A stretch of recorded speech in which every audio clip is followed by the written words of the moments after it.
Hi everyone, it's Adam here. I wanted to make a quick video of a final checklist if you're selling a motorcycle.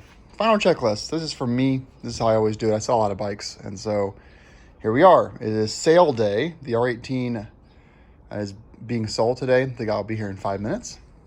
So what do? You open the garage up, you open the gate up, you make a nice clean path to exit. So put the cars in a straight line there. Lighting is all there, so the buyer gets to see a nice, clean, organized space. Hey, this guy's not a slob. He keeps a pretty tight ship here. The bike has been washed and detailed. You can see here, I also waxed it, so you've got a nice sheen. You can see yourself, hello, in it. So he can see himself on it when he rides away.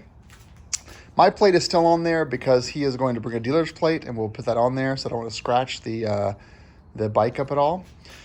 I've also printed out the pre-purchase inspection from the dealer. So they have gone through and done all this, so he can read this over, make sure everything looks good according to the dealer.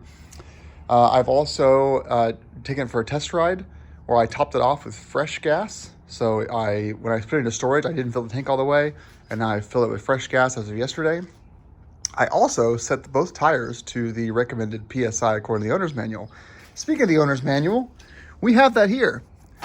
Owner's manual for the R18 is here, and the spare key. So you've got that for the purchaser, including any of the accessories that they might want. These are OEM windscreens, OEM seats, whatever they might want. Inside, I've also included a couple of items like the seat cushion in here, as well as the iPhone case that goes with this quad lock mount. So things that they might need that, they can have. I've also gone into the settings of the TFT and reset all the settings. Everything here is reset to the stock configuration, so anything that I'd customize, brightness, kilometers an hour, time, whatever, military time, all that's just default. Let them do that. Last thing I have to do is pull off this inspection sticker right here, which I'll do in a few seconds with a razor blade. Make sure that's nice and clean, take a cleaner to it, clean that all up. The battery was on the battery tender, so it's fully charged, but I did not start it in the past 24 hours. That way the purchaser gets a cold start. They can see it start up for the first time. They can touch the engine heads, make sure it's going to be nice and cool, and they can hear how rough or not rough the startup is.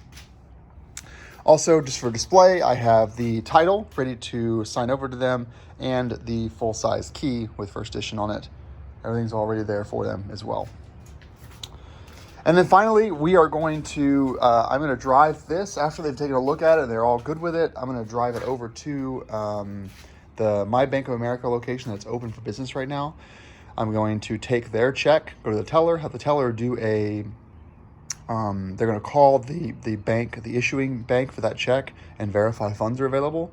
After they do that, they will give me a thumbs up. The money will go into my account, and then I will take the bill of sale that I've written. The bill of sale, tons of templates online. I'm not going to tell you to make a bill of sale, but I'll take the bill of sale and clean this up. That's why you do a little walk around before they show up. I'll take the bill of sale. I will sign it over to them, showing that I have, I am the seller and I guarantee nothing and make no warranties. And then they countersign. I take a picture of that. And then phones are great for that, by the way. Take pictures of everything.